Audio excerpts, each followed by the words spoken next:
बात करने का मन नहीं करेगा। हर गाड़ी में ब्रेक होता है, अगर ब्रेक ना हो तो वो नष्ट हो जाएगा।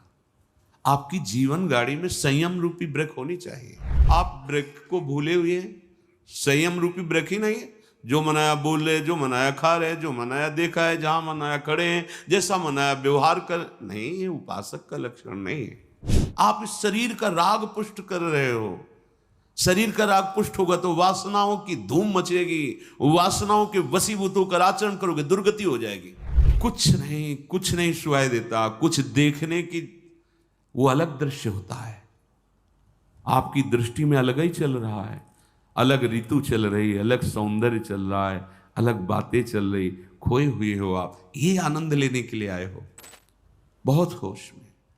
अगर हम सात्विक भोजन करेंगे, अल्प भोजन करेंगे तो विक्षेप से बच जाएंगे। जो आपका मन बार बार भजन से हटकर भोगों में जाता है, ये विक्षेप है।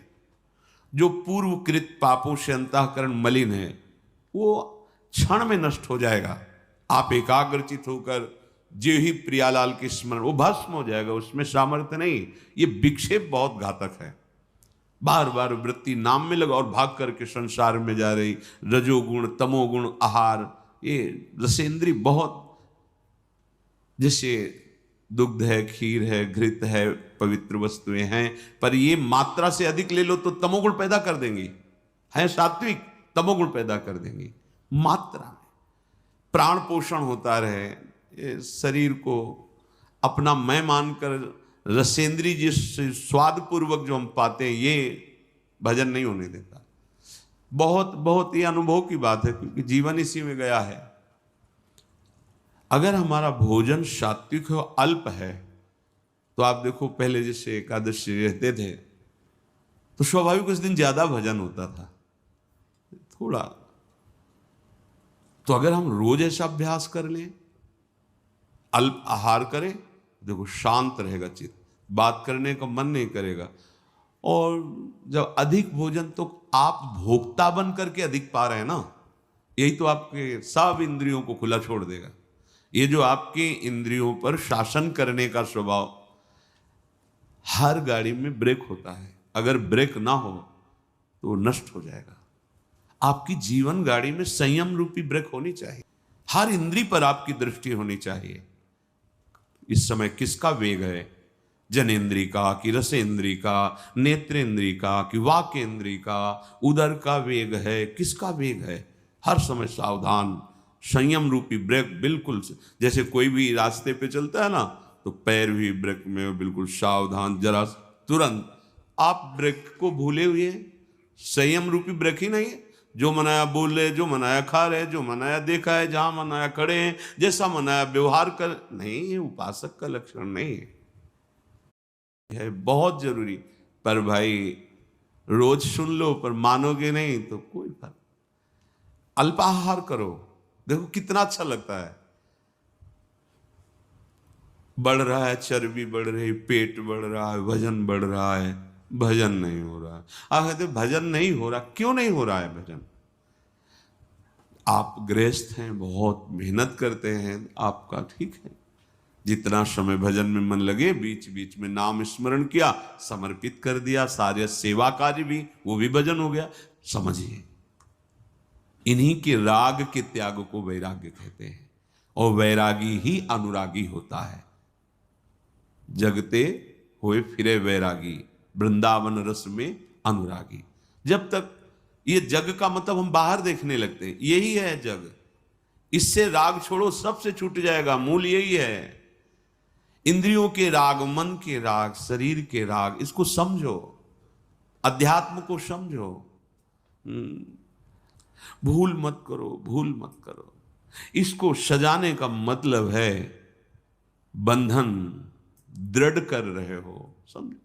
ये शरीर तुम नहीं हो, या अंगूठी, यहां वो चैन सोने की और ये वो, आप इस शरीर का राग पुष्ट कर रहे हो। शरीर का राग पुष्ट होगा तो वासनाओं की धूम मचेगी, वासनाओं के वशीभूत होकर आचरण करोगे, दुर्गति हो जाएगी। और वही हो रहा है, हम शरीर राग पुष्ट कर। हाँ नहीं भाई, जैसी परिस्थिति, आप धनी हो ठीक है, आपके पास है, पहनो, राग पूर्वक नहीं। अगर राग पूर्वक तो फिर वासनाएं बढ़ेगी, रजोगुण बढ़ेगा, वो आपको बांध लेगा। स्वाभाविक है। प्रियाजू को अर्पित करो, प्रसादी आभूषण, प्रसादी वस्त्र। गृहस्थ हो तो, विरक्त हो तो बस जो गुरु ने वस्त्र दिया उसी रहने से, आजीवन उसी रहने से, कुछ भी परिवर्तन नहीं, कुछ भी अधिक नहीं, एक भी वस्तु अधिक नहीं, जैसे जितना वैसे।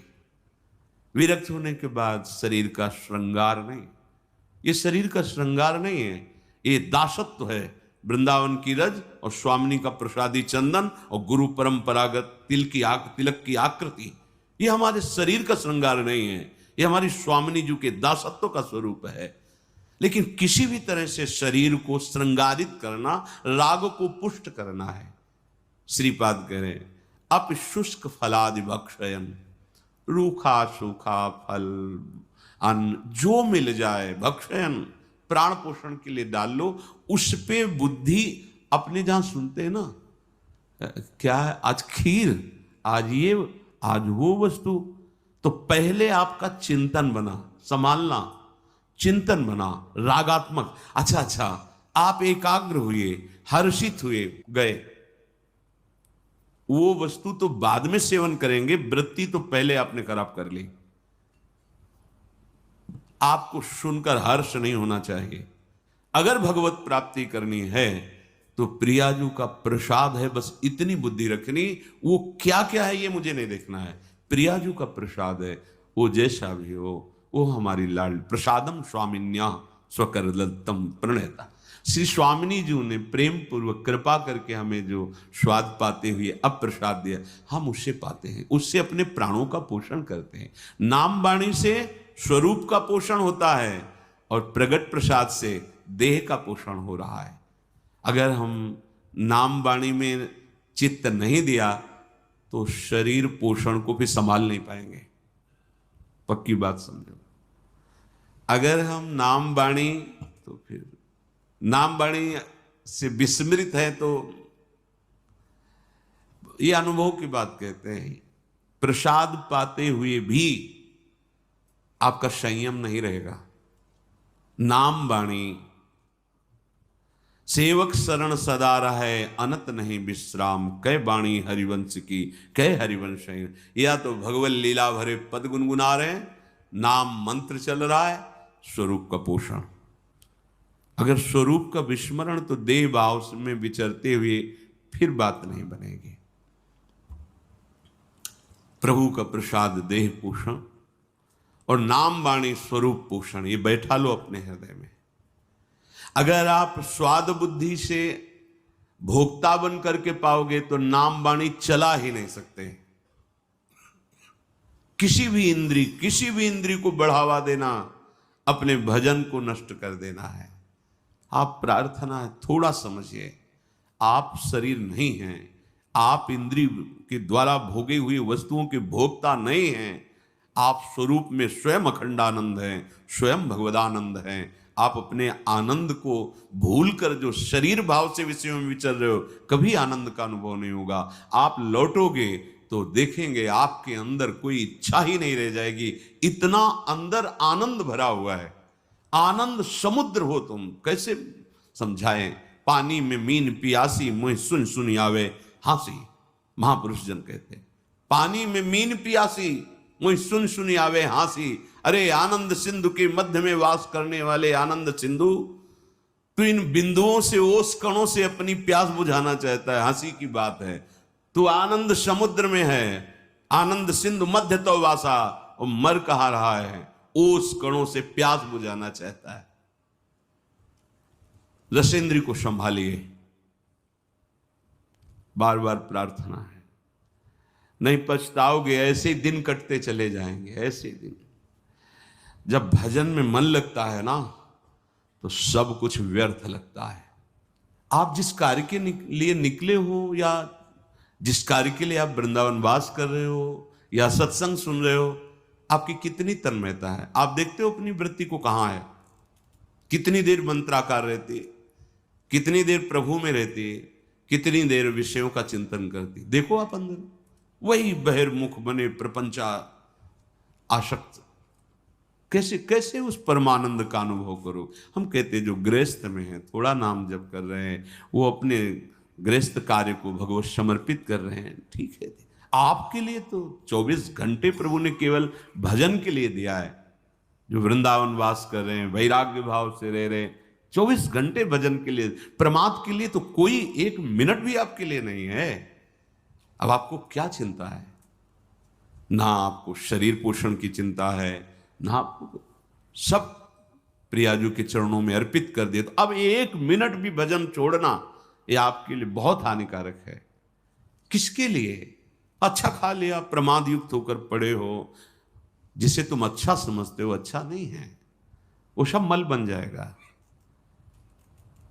जब प्रभु के पद गान, रोना आता है आपको कभी एकांत में, तड़पना आता है आपको कभी, आप चिल्ला के रोए एकांत में देख प्रियाजू, कभी हृदय में ऐसी पीड़ा हुई, क्या करूं, कहां जाऊं, कैसे कैसे प्रभु मिले, हे नाथ अब कैसे मिलोगे। रोज का रोज मन की प्रवृत्ति को देखता हूं, प्रभु आपके योग्य नहीं, आप कैसे, चिल्ला चिल्ला के रोना आता है।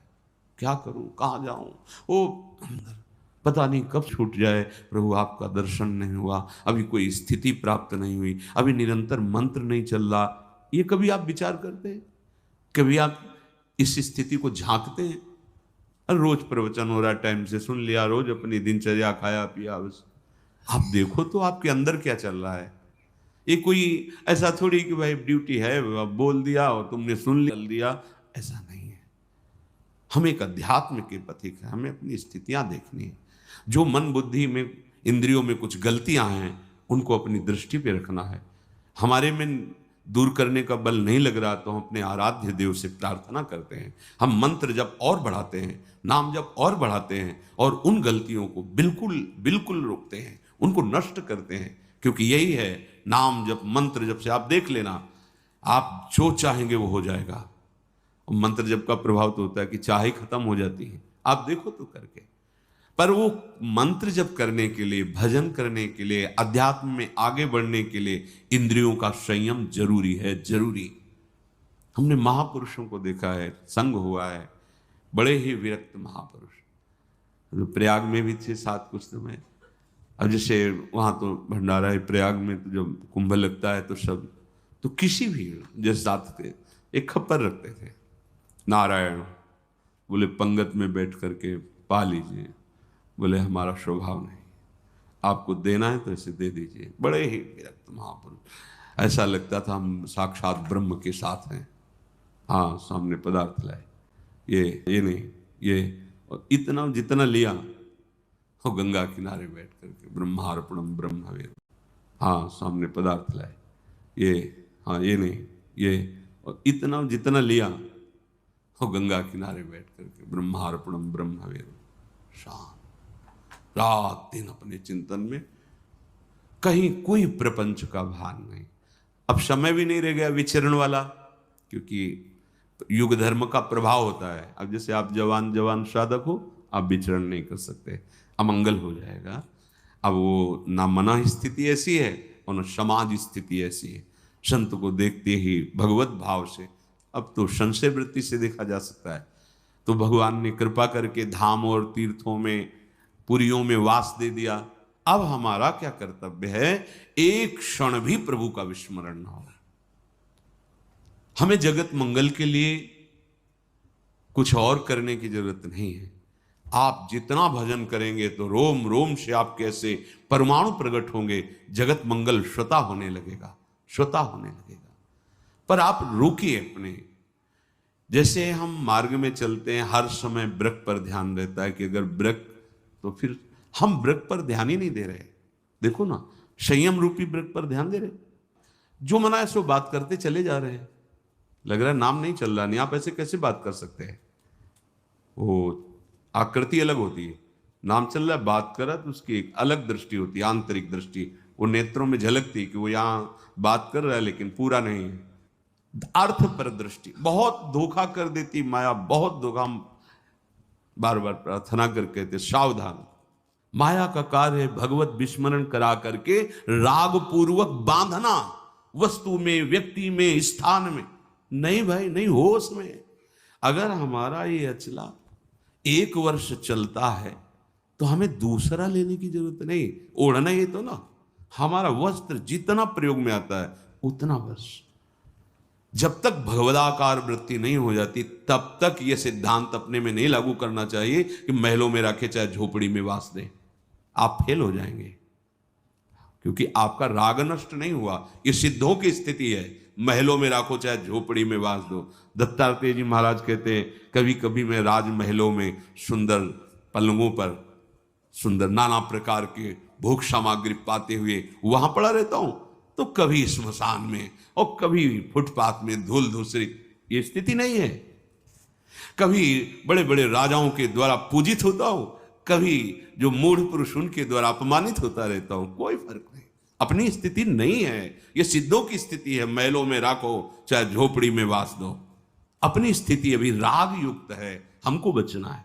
जब तक वैराग्य युक्त वृत्ति नहीं होगी तब तक वो वृत्ति का क्या होता है, चिपकाव होता है। किसी वस्तु चिपक गया, किसी व्यक्ति उस पर चिपक गया। कैसे चिपका आप जानोगे? जब आप एकांत होगे, उस वस्तु की याद आवे, उस व्यक्ति की याद आवे, तो आप आसक्ति, वो हर वस्तु व्यक्ति स्थान और हमारी वृत्तियां फैलती रहती है। तो उपासना किस बात की हो रही? चित्त वृत्ति को रोक करके प्रभु में लगाना। अब गोपियों की स्थिति है कि वो व्यवहार के कार्य सब कर रही है, लेकिन एक एक वृत्ति कृष्णाकार है। ये कोई स्त्रियां है? परमहंसों की पूजनीया गोपी ये कोई स्त्री है? मुरारी पादार्पित चित्त वृत्ति। ओह, बड़े बड़े महापुरुषों ने इनकी चरण रज वंदना की। एक दिन वो संत आए थे महाराष्ट्र से, कृपा करके परिकर। कोई कोई शब्द होता है जो एकदम दिमाग में छा जाता है। वो बोले, जिसके मुख में राम तिनको करूं प्रणाम। वैसे पदगार वो तुकाराम जी का, हे जिसके मुख में नाम, वो कह रहे प्रणाम करता हूं मैं उसको। और कोई साधन की बात नहीं। जिसके भागवत में यज्जिभ्यागे वर्तते नाम तुभ्यम, बार बार हम आपको इशारा कर रहे हैं। सब साधना का, सब तीर्थों का, सब सत्संग का, सब शास्त्रों का एक फल, तुम्हारा नाम न छूटे, मंत्र न छूटे। अगर आप इस पर हैं तो फिर ये प्रपंच की वार्ता कौन करेगा? फिर ये नाना प्रकार के स्वादिष्ट पदार्थ कौन स्वाद लेगा? जो मुहि राम लागते मीठे, गोस्वामी तुलसीदास जी कह रहे। यदि मुझे भगवान का नाम प्रिय लगने लगता तो ये सब पदार्थ, ये जितने व्यंजन है सब सीठे लगने लगते। सच्ची मानिए, नाम वाणी अगर नहीं है तो कुछ भी हो, कहीं भी हो, आपके हृदय की चिंतन वृत्ति जगत में रहेगी तो अशांति, दुख, क्लेश, बंधन, ईर्ष्या, द्वेष ये बना है। तो हम धाम में कहां हैं? हमें बताओ। आपके अंदर ईर्ष्या है, द्वेष है, नाना प्रकार के कुविचार हैं, तो परमानंद में प्रियालाल के महल में रहते हुए आप कहां हो? विचार करके देखो। नाम वाणी चल रही, एक आनंद की उमंग। कैसे? कुछ नहीं सुनाई देता, कुछ देखने की वो अलग दृश्य होता है। आपकी दृष्टि में अलग ही चल रहा है, अलग ऋतु चल रही है, अलग सौंदर्य चल रहा है, अलग बातें चल रही। खोए हुए हो आप, ये आनंद लेने के लिए आए हो। ए भाई, ये रूप कोई आनंद वाले नहीं है, ये देह कोई आनंद वाले नहीं है, यहां कोई भी भोग आनंद वाला नहीं है। ये बड़े बड़े महापुरुषों का जब निकले थे तो पूर्व महापुरुषों की कृपा से, पूर्व जन्म के प्रताप से एक बात थी कि मुझे वो जो इनमें लिखा है कि भगवान का नाम अमृत, भगवान के नाम में बड़ा स्वाद, भगवान जीवन धन, वो हमें देखना है। बस ये लगन ने धज्जियां उड़ा दी संसार के राग की। कभी अन्य की आश्रय वृत्ति हृदय में गुरु कृपा से नहीं आई, हरि कृपा। क्योंकि लक्ष्य था, जो लिखा है वो उसको देखना है। तो आप तो सुन रहे हैं, आपको तो रोज शास्त्रों की सार बातें सुनने को मिल रही।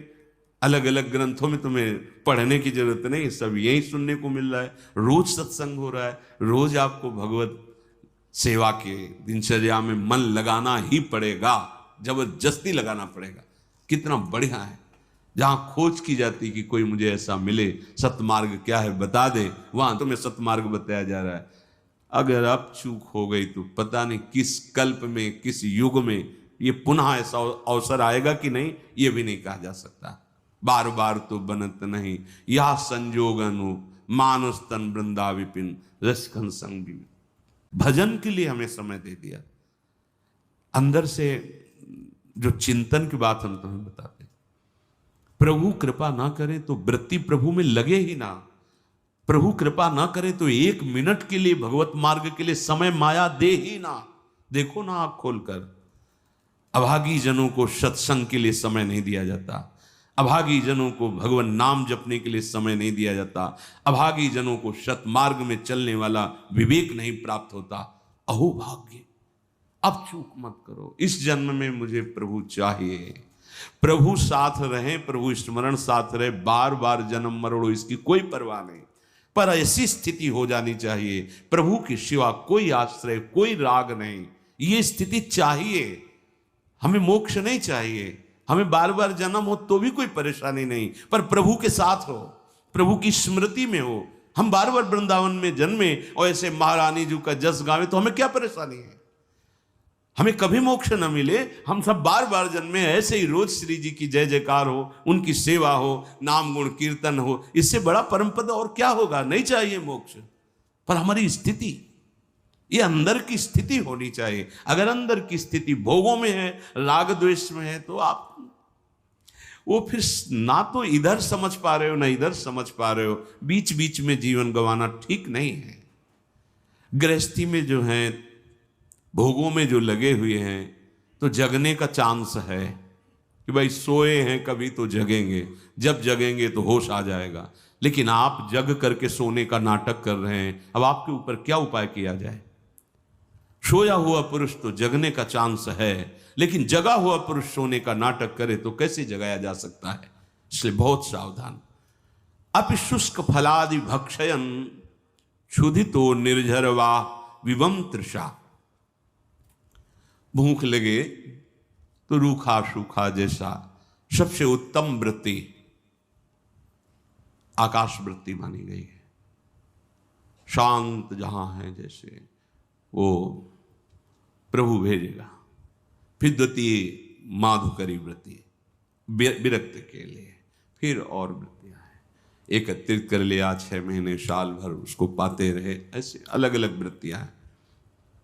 जो भी रूखा सूखा मिले, हर समय जैसे माँ अपने बच्चे पर दृष्टि रखती है, ऐसे भगवान अपने शरणागत पर रखते हैं। भजन में डूब रहे माधवदास बाबा जी। एक छोटी सी झोपड़ी तृण की बनाए हुई है समुद्र के किनारे, और कुटिया में प्रवेश करके पीठ करते हैं कुटिया में प्रवेश द्वार की तरफ, और मुंह करते हैं ऐसे। जो तृण का कुटिया है, प्रवेश द्वार से देखो तो पीठ दिखाई देगी, नहीं निकलना, बस निरंतर मंत्राकार वृत्ति, नाम जप। ठाकुर जी के सामने भोग पधराया गया, पर्दा किया, वही पूरी भोग की थाल उठा के आ गए। उनको पता है तुम भजन कर रहे हो, उनको पता है तुम उनके शरणागत हो, एक एक क्षण देख रहे हैं। इसीलिए जब विरक्त उपासकों को, अनुरागी जनों को आहार नहीं मिलता, भोजन नहीं मिलता, तो समझ जाते आज प्रभु भूख ही पवाना चाहते हैं। ठीक है, प्रसन्न। एक समय है, चिंतन गया, देखा नहीं है, समय कृत बस अपने स्वरूप में। आज प्रभु की ऐसी इच्छा है, आज प्रभु का यही विधान है, क्योंकि वो देख रहे हैं ना, वो देख रहे हैं। प्रभु स्वयं अपनी थाल लेकर के गए, बाबा प्रसाद, भजन पूरा हो जाएगा, हम ले रख दो, बाद में अपनी थाल ले जाना। कितने निरपेक्ष। हमें प्रभु हर क्षण देख रहे, हमें चिंता नहीं करनी। विरक्त की बात करें, गृहस्थ में जो कर्तव्य कर्म है, जो कुछ धर्म के द्वारा वो बनाओ, भोग लगाओ, अतिथि सेवा करो, परिवार की सेवा करो, भगवान नाम जप करो, वो सब कुछ प्रभु को समर्पित कर दो, वही गति होगी जो एक विरक्त की होती है। हमें प्रभु प्रतिपल देख रहे, ये बात हृदय में बैठा लो। हर समय आप प्रभु की नजर में हो, वो तुम्हें देख। ऐसा मत समझो कि जैसे कुछ लोगों को ऐसा होता है कि गिन के नाम जप करें तो उसमें रहेगा इतना, अगर बिना गिने तो मतलब शायद गणना में ना आवे। नहीं नहीं, एक एक वृत्ति तुम्हारी वहां प्रभु की दृष्टि में है। नाम की अधिक आवृत्ति हो बार बार, इसलिए माला का आश्रय लेते हैं। नहीं, खास बात है सुमिरन, चित्त वृत्ति का प्रभु में निरंतर लगे रहना। माला से हो, काउंटर से हो आजकल चला है, या बिना माला से हो, जैसे भी बने तुम्हें, तुम्हारी वृत्ति प्रभु में लगी रहे। उसके लिए आवश्यक है आपका आहार शुद्ध होना। बहुत बार ये अनुभव हुआ है, आहार जब अच्छा समझ के पाया गया है तो भजन में नीरसता आ गई है, और जब आहार अल्प और स्वाद रहित होकर पाया गया है तो भजन में सरसता रही, गंभीरता रही।